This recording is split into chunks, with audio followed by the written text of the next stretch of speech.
কখনো কখনো জীবনে আমরা এমন পরিস্থিতির সম্মুখীন হই বা মুখোমুখি হই যা আমরা কখনো চাইনি।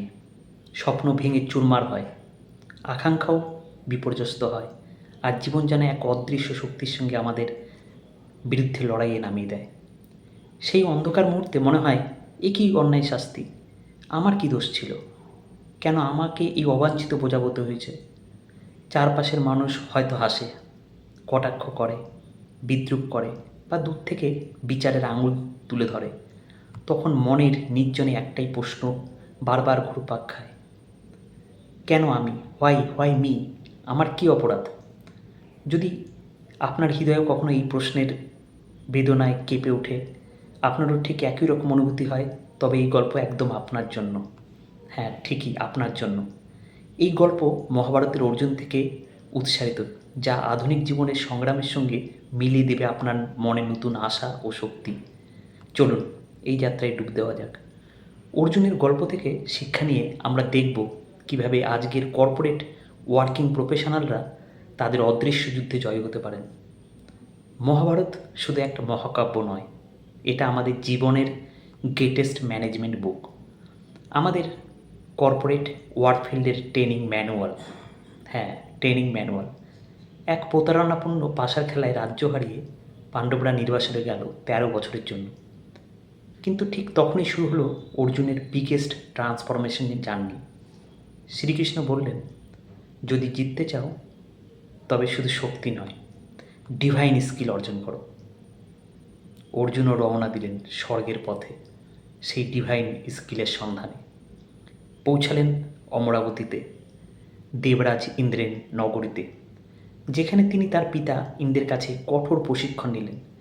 বজ্রের মতো শক্তিশালী অস্ত্র থেকে শুরু করে অন্যান্য দৈবী অস্ত্রের দক্ষতা অর্জন করলেন। ইন্দ্র তার পুত্রের অটল নিষ্ঠা দেখে মুগ্ধ হলেন। ইন্দ্র বললেন, war is not everything, life needs balance.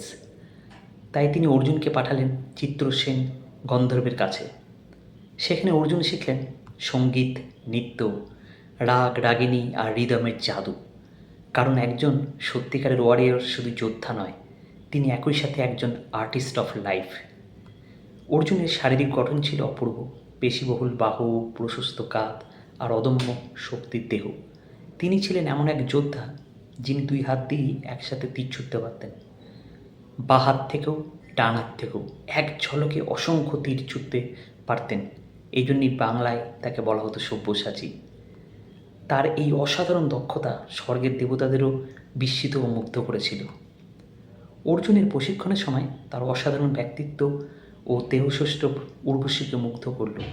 এবার এলো সবচেয়ে বড় কঠিন পরীক্ষা, স্বর্গের মোহনীয়া অপ্সরা উর্বশী, যার সৌন্দর্যে স্বর্গেও ঝলমল করে ওঠে। তিনি সরাসরি প্রস্তাব দিলেন, অর্জুন, আমি তোমাকে ভালোবাসি, অ্যাকসেপ্ট মি। কল্পনা করুন বন্ধুরা, এক সাধারণ মানুষ হলে হয়তো টলমল করতো, কিন্তু অর্জুনের মনে ছিল ধর্মে অটল। তিনি হাত জোর করে বললেন, হে উর্বশী, আপনি আমার পিতা ইন্দ্রের, আপনি আমার মায়ের তুল্য। আমি কেবল আপনার চরণে শ্রদ্ধা নিবেদন করতে পারি। এই হচ্ছে সেলফ কন্ট্রোল, ইন্টিগ্রিটি, ধর্মা। এই হচ্ছে লিডারশিপ ক্যারেক্টার।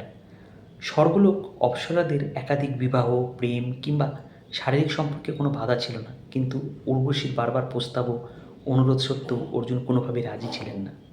এটাই ছিল অর্জুনের প্রকৃত আত্মসংযম, যাকে বলে সেলফ কন্ট্রোল, মানে নিজের ডিজায়ার আর টেম্পটেশনকে সম্পূর্ণভাবে কন্ট্রোল করার ক্ষমতা। এই ইনসিডেন্ট আমাদের শেখায় রিয়েল স্ট্রেংথ মানে শুধু ফিজিক্যাল পাওয়ার নয়, বরং নিজের মনকে কন্ট্রোল করার ক্ষমতা, যাকে আমরা আজকালকার দিনে বলি সেলফ মিস্টারি, সেলফ মাস্টারি। এটাই অর্জুনকে সাধারণ যুদ্ধ থেকে অসাধারণ সব্যসাচী করে তুলেছিল, and he become a legend.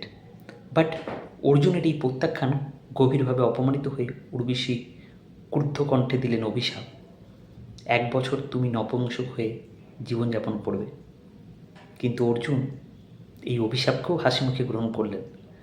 তিনি এটাকে শাস্তি নয়, সেবার সুযোগ হিসাবে দেখলেন। পাণ্ডবদের অজ্ঞাতবাসের সময় এই অভিশাপই হয়ে উঠল তার শক্তি।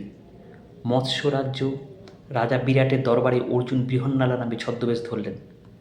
একজন নৃত্য ও সঙ্গীত শিক্ষক হিসাবে তিনি রাজকন্যাদের সেখানে সঙ্গীত শিল্প শেখালেন। চিত্তসেনের শিক্ষাকে কাজে লাগিয়ে গোপনে তিনি রাজ্যের রক্ষাকর্তা হলেন, তার পরিচয় গোপন রেখে। এইভাবে তিনি অভিশাপকে আশীর্বাদে রূপান্তরিত করলেন, ধর্মের পথে অটল থেকে। আজকে আমাদের প্রত্যেকের জীবনেই আসে উর্বশী মুভমেন্ট, শর্টকাটের লোভ, আনএথিক্যাল ডিলস, ক্ষণিকের প্রলোভন। কিন্তু যদি আপনি অর্জুন মাইন্ডসেট অ্যাডপ্ট করতে পারেন, তাহলে ইন্টিগ্রিটি অ্যান্ড ফোকাস হারাবেন না। আর যখন জীবন আপনাকে দেয় অভিশাপ, fail project, office politics, unexpected failure, তখন শিখুন অর্জুনার মতো নিউ স্কিল, পজিটিভ অ্যাটিটিউড, এইসব দিয়ে কার্সকে ব্লেসিংয়ে কীভাবে কনভার্ট করা যায়, কর্পোরেট লাইফের সঙ্গে কীভাবে সংযোগ করা যায়। একটু ভেবে দেখুন, আজকের কর্পোরেট ওয়ার্ল্ডে অসংখ্য প্রফেশনালরা এই জীবনে আসলে অর্জুনের গল্প। ডিগ্রি আছে, স্কিল আছে, হার্ড ওয়ার্ক আছে, তবু অনেক সময় তারা এমন কাজ পায় যা তাদের প্রকৃত পোটেনশিয়ালের অনেক অনেক নিচে। কখনো উপেক্ষিত হয়, কখনো ঠাট্টার পাত্র হয়, কখনো বা বিনা কারণে শাস্তির শিকার হয়।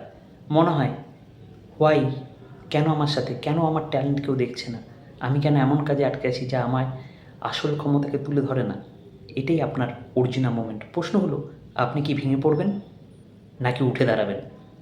কারণ অর্জুনের মতোই আপনার পরীক্ষা টেম্পোরারি, আপনার স্কিল পার্মানেন্ট। আর যখন সঠিক সময় আসবে, জীবন আপনাকে যতবার হাতে ধনুক তুলে দেবে, তখনই হবে আপনার আসল ভিক্টরি শট।